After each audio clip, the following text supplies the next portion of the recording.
The ancient Hawaiian religious system was overthrown shortly after the death of Kamehameha I in 1819. Christian missionaries arrived in the islands the following year, and many Hawaiians soon adopted this new religion.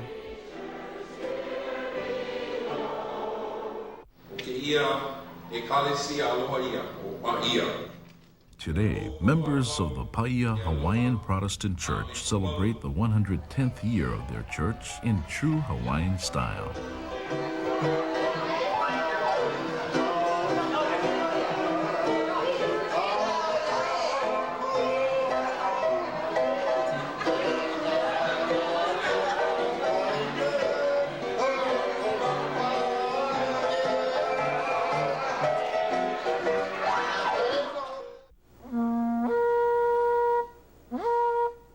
Between the arrival of Captain Cook and the arrival of the missionaries, 40 years of contact with Western explorers and traders had been felt on Maui. Kamehameha I united the islands and established his royal capital in Lahaina, where he oversaw a brisk sandalwood trade with China. Hawaii became part of the larger world. Just after Kamehameha's death in 1819, a new wave of foreigners appeared in Lahaina harbor, sailors and sea captains hunting for whales and taking shore leave on Maui. For the next 40 years, Lahaina was the prosperous and rowdy center of the Pacific whaling fleet. Front Street still reflects some of that whaling period character.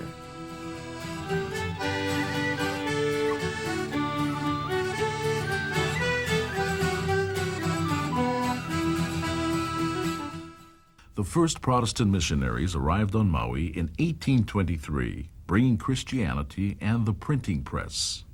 They realized that to make progress not only in the teaching of the Word of God, but in the education of the Hawaiian people, they'd have to do two things. They'd have to get the Hawaiian language put on paper and print books and textbooks, and they'd have to train teachers to take that material out into the community.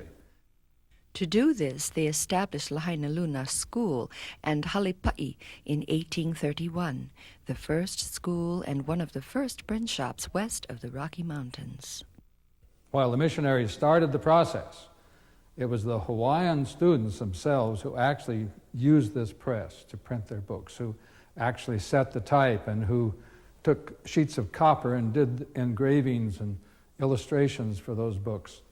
Hawaiians quickly learned to read and write their language, including a history of the Hawaiian culture. Halepa'i has been restored by the Lahaina Restoration Foundation as a museum that reflects this period of change in the Hawaiian Islands. The royal chiefess Keopuolani, wife of Kamehameha I and mother of Liholiho, became the first Hawaiian to convert to Christianity. She and the other ali'i who embraced the new religion are buried at Waine'e, now called Viola Church in Lahaina. Many of the schools, churches, and homes built by the missionaries still stand in good condition today. From Hana to Kaupo, Lahaina to Wailuku. One of the earliest and most prominent of these is Ka'ahumanu Church in Wailuku, named after the Kuhinanui who gave her blessing to this site. This church was the mother church for all the island. We had Sunday school ho'ikas, the Sunday school get-togethers. We children used to recite memory verses from the Bible, all in Hawaiian. And I, for one, struggled with doing the 23rd Psalm in Hawaiian. Yeah. But I did that. The walls are around 2 foot thick. They're made of coral and stone. That's the unique thing about this church. It's based on the New England style of architecture, of that simple Gothic, but using the native materials and the materials at hand from Hawaii, which they didn't have in New England. The beautiful part about this part of the town is we have this large green space. And the buildings that were built afterwards were built to complement the church more than they were built for anything else. Missionary homes form the core of Wailuku's historic district. They gradually modified these structures to adopt building techniques of the ancient Hawaiians. This is the Alexander House. It was built in 1837 by Reverend Alexander, a missionary. And it is an example of New England style of a building, which has been added on to adapt it to Hawaii. The pitch of the roof is steep because in New England they have to get the snow off of the roof in order so it doesn't build up and cause the roof to collapse eventually. As the power of the Hawaiian sun was felt, lanai were added, roofs extended, and vents created to let the hot air escape. A further refinement. As time goes on, they're learning partly from the Hawaiians, I think, and partly just from experience, that you have to adapt to the environment. You can't build a house or a building that's made for New England and expect it to work well in Hawaii. C.W. Dickey, a descendant of the missionary Alexanders, later designed many buildings on Maui and throughout Hawaii with features that provided comfort and beauty in a unique island-style architecture, features that are still used by architects today. Since Cook's arrival, many Hawaiians were afflicted by diseases brought by the foreigners.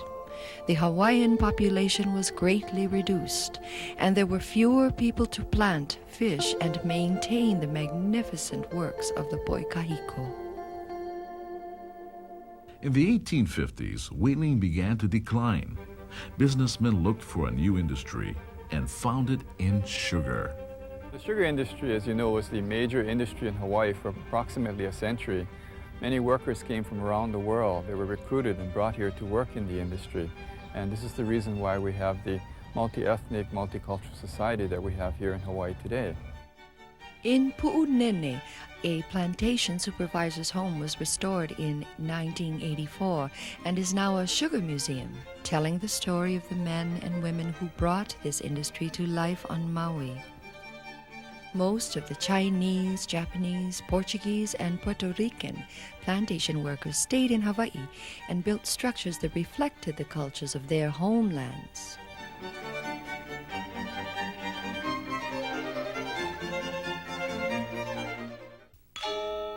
In Lahaina, the Wo Hing Temple was built in 1912 by the Chi Kung Tong Society to maintain the continuity of Chinese cultural traditions. The building has been restored and stands as a monument to the people who first worked the fields and built the tunnels and railroads of Maui's sugar plantations. The Maui Jinsha Mission is a Shinto shrine built by the Japanese community in Wailuku in 1914, with donations ranging from 5 cents to $5.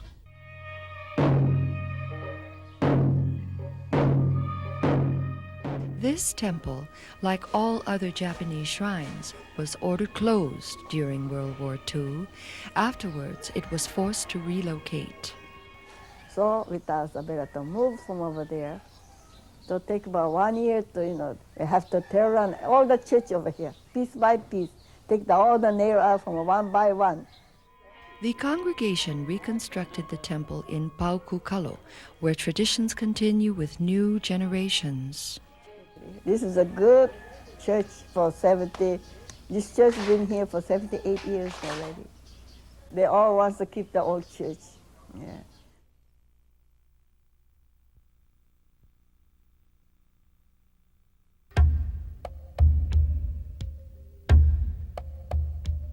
Molokai was bypassed for several years by the explorers and traders and missionaries that visited Maui.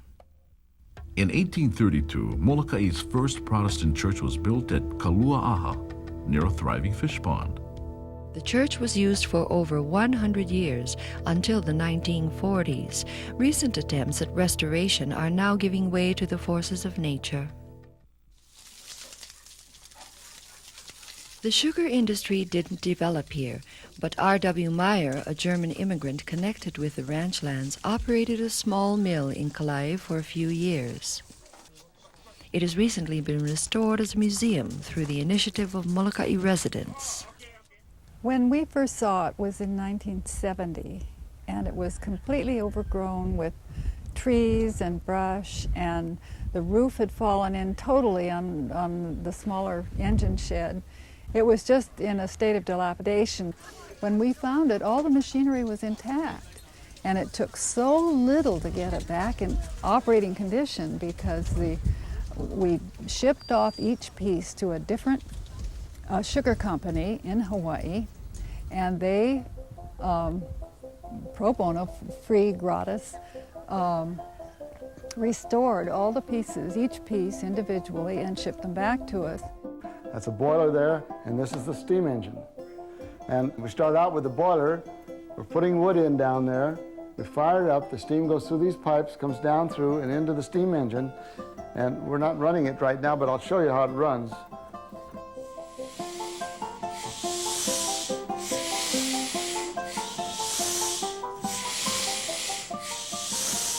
It's very important to this period of history on the island of Molokai because we have so few post-contact sites that still remain. It's become a real educational tool for us, for the schools and for our children and for the adults to be able to see what it was like in 1878 when they were making sugar in little mills like this and before.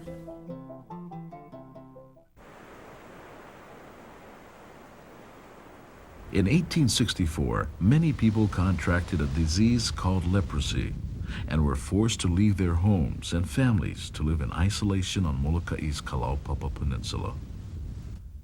To Kalawao, the first settlement, came Father Damien, a Catholic priest who ministered to the sick, many of whom were Hawaiians. For them, he built St. Philomena Church, which has recently been restored to observe its 100 years of existence at Kalawao. Father Damien built several other churches on topside Molokai, which have been restored and remain in use to this day. Pineapple plantations were started on Molokai in the 1920s, and Japanese and Filipino immigrants came to work in them. Plantation towns were built in Kuala Pu'u and Mauna Loa. Today, pineapple is no longer grown on the island, but the buildings remain, speaking of another time and way of life.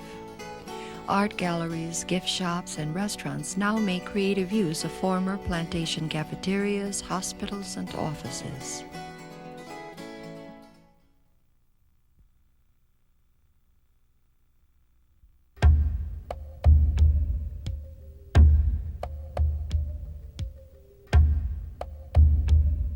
After Lanai had been cleared of evil spirits by the legendary Kahoolawe of Maui, it was divided into 13 ahupua'a and settled by Maui people. Attempts to grow sugar failed, and Lanai was eventually developed as a ranch for cattle and sheep. The native dryland forests were wiped out by the grazing herds. This is the area known as Keomoku. This is the village where most of the Hawaiian families lived during the ranching eras and even prior to ranching. Down the coast are remnants of the wharf and cattle chute where the Paniolo herded the cattle off to market. Of the village of Keomuku, little remains.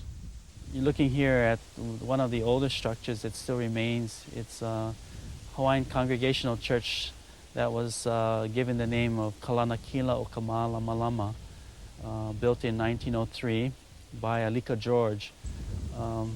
The stories I know of Alika George is that amazingly this man was blind. He came from the island of Molokai to help the people of Lanai build this church. It is being restored today with the help of volunteer groups of people that have spent their free time and money, donations to help supply the materials that will restore this church. In 1923, pineapple became the major industry of Lanai, An entire plantation town was constructed on the high plateau. Lanai City was uniquely designed around a town square with shops and homes around the park, and the plantation managers on the upper slopes. By 1951, ranching had ended. 2 ranch houses and a church remain from this period of Lanai's history, restored and still used by the community. In 1993, Lanai City's 70th year, pineapple has come and gone. New hotels and golf courses now form the core of the island's economy. Yet the structures of the town live on to tell Lanai's history.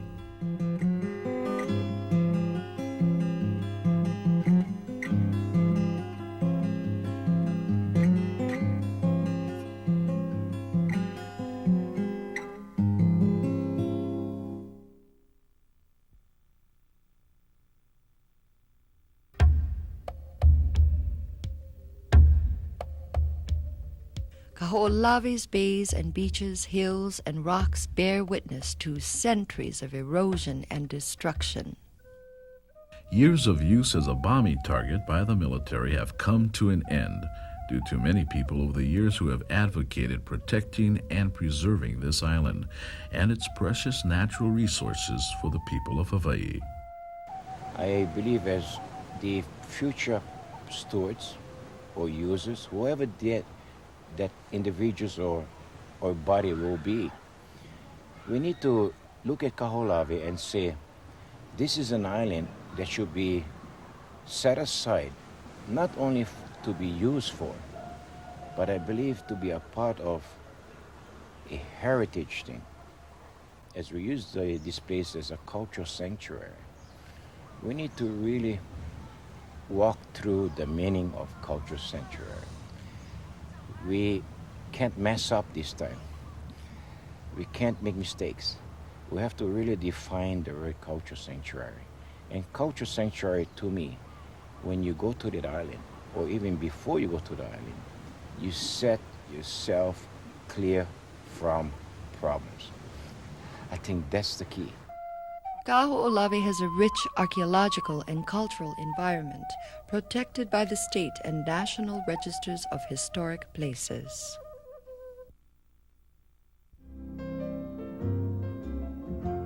Back on Maui, the sugar industry continues, though plantation life has changed.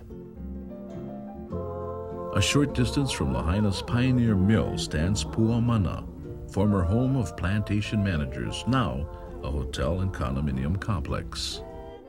Memories of Puamana flood through me. It's like jumping in the water. It's great because coming back to this house brings back those memories of a good childhood growing up here in Lahaina. We lived in an area called Haole Camp. This end of town was where the supervisors, the various superintendents, the factory superintendent and the field superintendent, and the, of course, ending up with the manager on this end of town. And everyone on this end of the street pretty much worked for Pioneer Mill Company. The house behind me was the culmination at the end of the street, Front Street, of the place where the manager lived, and everybody respected the manager, and there was this hierarchy in the town, so to speak. The house itself was a marvelous place for parties. You could remember them hosting, the managers hosting parties and playing into the night around a building like this. As Lahaina was becoming a popular resort area, the Lahaina Restoration Foundation was established to preserve the special character of the area. Our purpose is to maintain the roots, the history, the legacy of this priceless community for the people who live here and the people who are bringing their children up in this community. The people who live here still love it and use it as it is a living community. And we'll continue to protect that in every way we possibly can. Maui and its neighboring islands Molokai, Lanai, and Kahoolawe still hold signs of life from the past, from stone monuments to cultural buildings. They are a tribute to the first people of these islands and to the many who came after. These creations and what we have preserved of the natural environment of these islands give us a sense of place unique in the world. They are for all of us to learn from, to preserve, and to pass on to the future. And there are many more to discover in our journeys, island to island.